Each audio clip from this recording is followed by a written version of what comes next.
Kalau ngebahas pemimpin muda muslim yang inspiratif, kalian kepikiran siapa?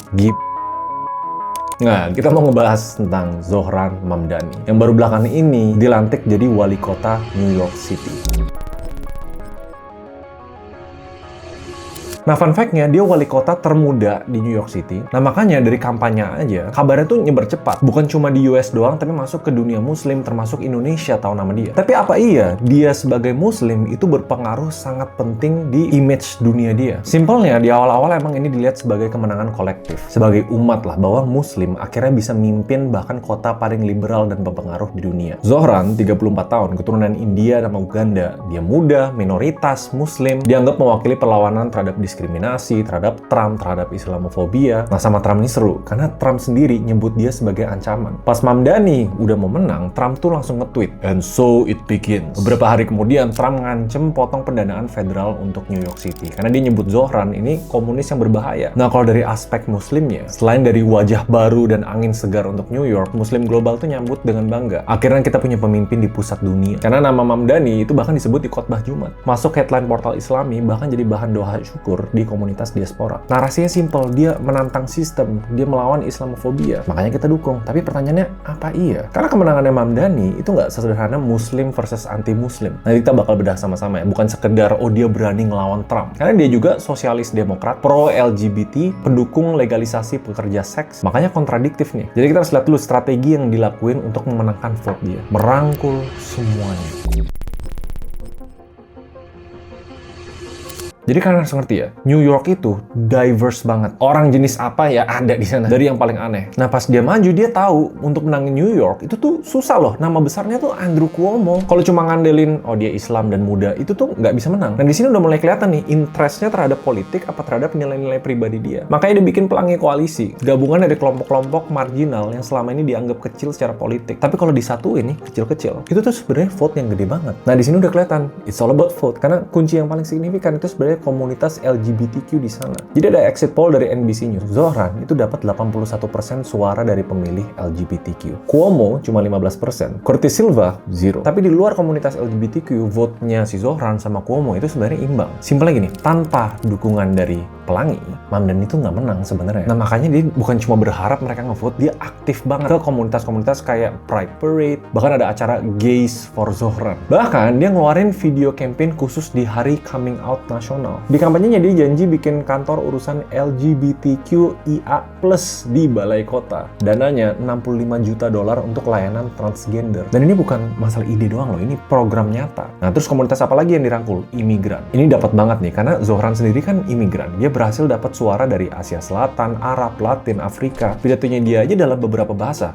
Urdu, Spanyol, sedikit Arab. Kampanyenya di masjid, kuil, festival komunitas. Mayoritas dari pemilih Asia, kulit hitam, Latin, semua tuh condong ke Mamdani. Kelas pekerjanya juga jadi target. Aksi buruh, demo taksi, pemogokan. Dan terakhir, anak muda. Dan ini gila banget. Yang usianya 18-29 tahun, 80% tuh pilih Mamdani. Di TikTok, bikin memes, referensi pop culture. Ini tuh menurut gue agak lumayan masterclass of campaign sih. Baru ya, terakhir komunitas muslim. Dan ini ada banyak puluhan organisasi muslim lokal dari CAIRNY, Asosiasi Masjid, ikut dorong kemenangan Mamdani. Bahkan Imam Yasir Qadhi sempat ngedoain Mamdani. Dia disebut jadi pemimpin yang berani lawan Zionisme. Jadi sampai sini tuh kalian udah ngerti ya, koalisi ini tuh bukan sekedar identitas atau nilai. Semua itu hitungan, perhitungan politik. Ada values yang dia harus telan sendiri, menentang agamanya sendiri. Kenapa ya?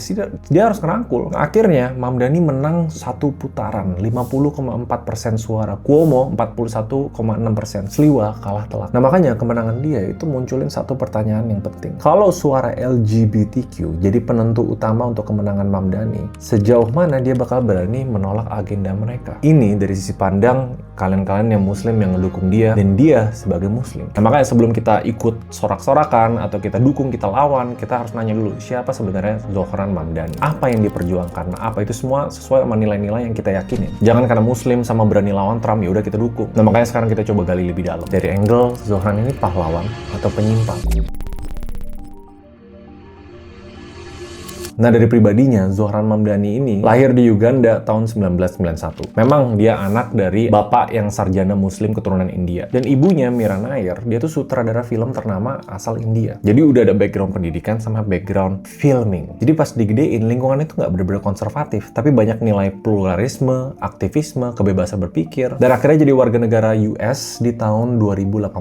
Tapi semangat politiknya tuh udah dari sebelum-sebelumnya. Dia keinspirasi dari kampanyenya Bernie Sanders di 2016. Nah, makanya Zohran masuk politik dan dia jalur kiri. Nah, di 2022, Zohran tuh terpilih jadi anggota Majelis Negara bagian New York. Dia ngewakilin Queens. Waktu itu fokus utamanya masalah isu perumahan, keadilan ekonomi, sama hak penyewa. Dia ngebangun branding pembela kelas bawah dan musuh para elit. Yang fast forward ke 2025, akhirnya dia maju jadi wali kota. Lawannya, Andrew Cuomo, dia mantan gubernur New York, sama Curtis Sliwa. Dia tokoh konservatif. Berat? Sangat. Tapi buktinya Mamdani menang. Karena dia tahu gimana caranya ngebangun koalisi. Selain dari dia punya charm mudanya, kalian lihat di video-video senyumnya kayak gitu, sosial medianya jago, filmografinya bagus, dan itu memang dari background keluarganya tuh. Dia kelihatan lebih modern. Tapi koalisi yang dideketin, pemilihnya muda, imigran, komunitas progresif, muslim, LGBTQ, minoritas rasial, semua tuh dirangkul sama dia. Ide utamanya dia nawarin platform yang namanya kota ini harus kembali ke tangan rakyat. Karena janji-janjinya, childcare gratis, perumahan harus terjangkau, pajak tinggi orang kaya,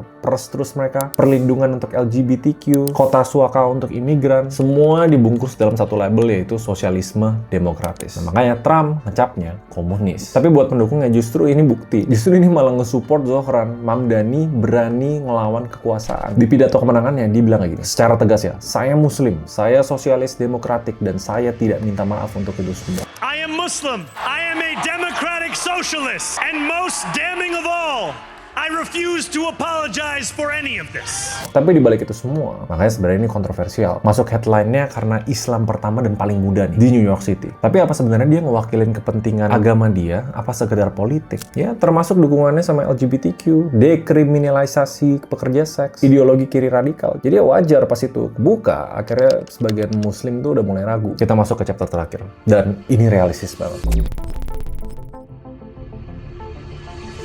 Mamdani sendiri bilang, ya dia wali kota New York, imigran memang muda yang kebetulan muslim. Sebenarnya gue mikir pertanyaan kritisnya gini, kalau seandainya suara LGBTQ itu nggak segede itu dan sesignifikan itu untuk kemenangan dia, mungkin nggak dia agak sedikit pasang pagar karena sesuai dengan nilai-nilai agama yang dipercayain? Apakah kemenangan politik lebih penting daripada nilai-nilai pribadi? Nah, pelajaran paling penting di sini, kita ngelihat itu nggak boleh cuma dari satu sisi. Nggak boleh sekedar karena dia muslim, oh ya dukung. Terus dia support LGBTQ, wah dia sampah nih. Dan emang bukan posisi kita untuk ngejudge. Yang penting, alignment antara nilai kita sama nilai dia, tapi secara realistis. Dan ini berlaku di seluruh dunia. Yang paling parah kalian lihat di Indonesia, politics is politics. Gue jujur aja, mungkin ada nilai-nilai yang memang dia pegang keras. Tapi untuk menang, it's all about numbers. Dia harus ngerangkul orang-orang yang ujung-ujungnya jadi vote penentu untuk dia naik. Dan kalau secara branding utama, message utamanya ya merangkul semua. Kaum marginal, kaum minoritas jangan minoritas, Islam jangan diinjak, imigran jangan dicuekin, LGBTQ jangan diabaikan. Itu message gedenya sebenarnya. Makanya sedikit ngebuka matanya, ini gue ngerasain ya, nggak ada datanya, tapi beberapa orang mulai sedikit pindah dukungan pas dia setelah dilantik. Karena kan pertama dilihat dari kacamata yang lubangnya kecil nih, muda, progresif, muslim, wah hebat. Tapi lama-lama pas kebuka,